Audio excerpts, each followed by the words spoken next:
Sa ngayon, hindi na to mukhang snow. Mukhang nakakatakot yung itsura. Pero don't worry guys, kasi mga patunaw na yan na snow na kinayod galing sa kalsada. Kaya mukhang madumi. Pero dito tayo mag-focus sa aking asawa.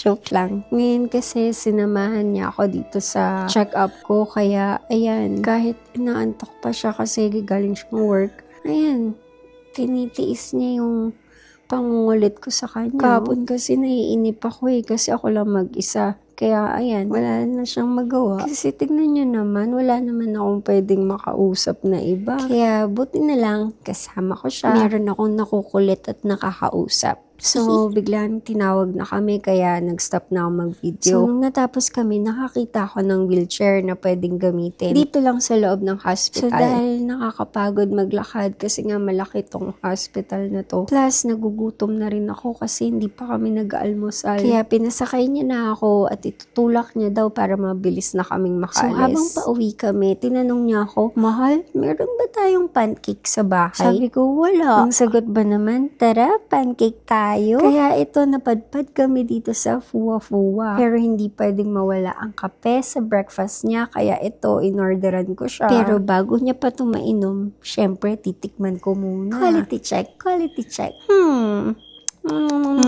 Sarap. Wala akong nainom, puro bula yung nakuha ko. So, second try tayo.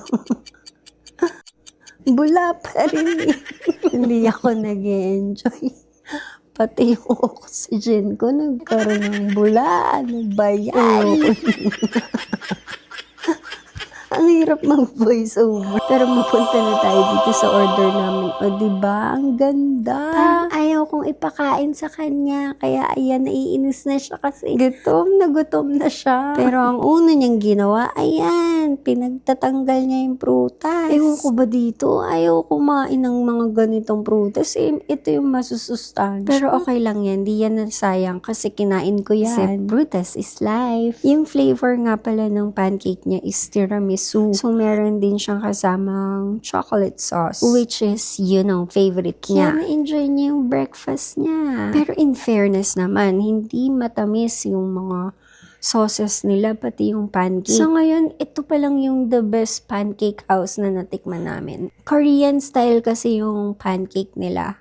Yung fluffy, na airy, na soft. Na subtle lang yung lasa. Hindi matapang yung tamis, linamnam. Ewan, basta lahat perfect. So, ito namang in-order ko is matcha tiramisu. First time ko to i-try kasi hindi ako mahilig sa matcha. Pero, in fairness, sobrang sarap niya. Paano ba ma-achieve yung ganitong pancake? Sobrang fluffy niya kasi. Tapos, yung lasa niya, hindi siya matamis talaga at all. Yung tamis niya, hindi nakakasawa. Hindi nakakaumay. Yung tipong hindi ka maghahanap ng tubig. Pero dahil muntik na ako mabulunan, napahanap ako ng tubig. Pero sa katulad ko na hindi mahilig sa mga sweets, na-enjoy ko dito kasi hindi siya ganun katamis. Tingnan nyo kung gaano ka-fluffy. O, diba? Pagkatapos namin kumain, pumunta kami sa Bulk Barn, which is kalapit lang nitong Fuwa-Fuwa. Mag-enjoy ka dito kung mahilig ka mag-bake at magluto. Kasi dito mo makikita lahat ng klase ng flour, ng klase ng chocolate, ng klase ng spices, iba't ibang klase ng mga kape, tea, mga gamit sa pang-baking, marami ring dried nuts, dry fruits, basta halos lahat na nandito. Ang kagandahan dito, mabibili mo siya ng tingi. Nagsisimula ka palang mag-aral ng pagbe-bake,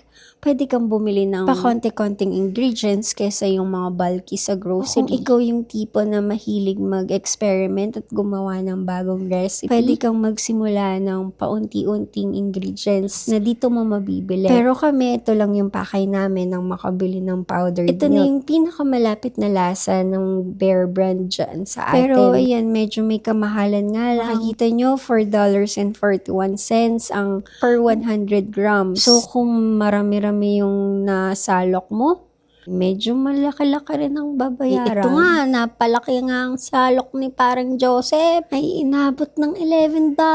Ito lang yun. Kakarampot lang na.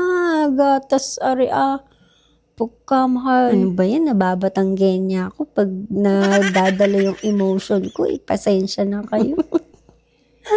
Ay, nako. Ay, dito nga pala sa bulk bar. Nakakatuwa lang kasi pwede ka magdala ng sarili mong lalagyan. Kunyari, meron ka na talagang lagayan ng gatas or kape na gusto mong bilhin dito. Ayun, pwede mo na agad ilagay direct na yun kasi mababawasan ng basura. So, fast forward, binayaran na namin at naisipan naming magpa-car wash. Mga panahon na to, ang mga sasakyan dito sa Canada ay lang madudumi or maamos. Kasi ang hirap mag-car wash. Kanyari, ipapa-car wash mo. Maya-maya mag-i-snow. Maya-maya magpuputi. Bale, wala yung linis mo. Iba or karamihan sa amin, napalipas muna ang mga ilang linggo para hintayin yung tuloy-tuloy na pag-init ng panahon. So, katulad ngayon, medyo maaraw at ilang araw pa na hindi mag-i-snow kaya ito, nagpa-car wash kami. Pero dito yung mano-mano. Yung ikaw mismo yung magkukudkod at maglilinis nung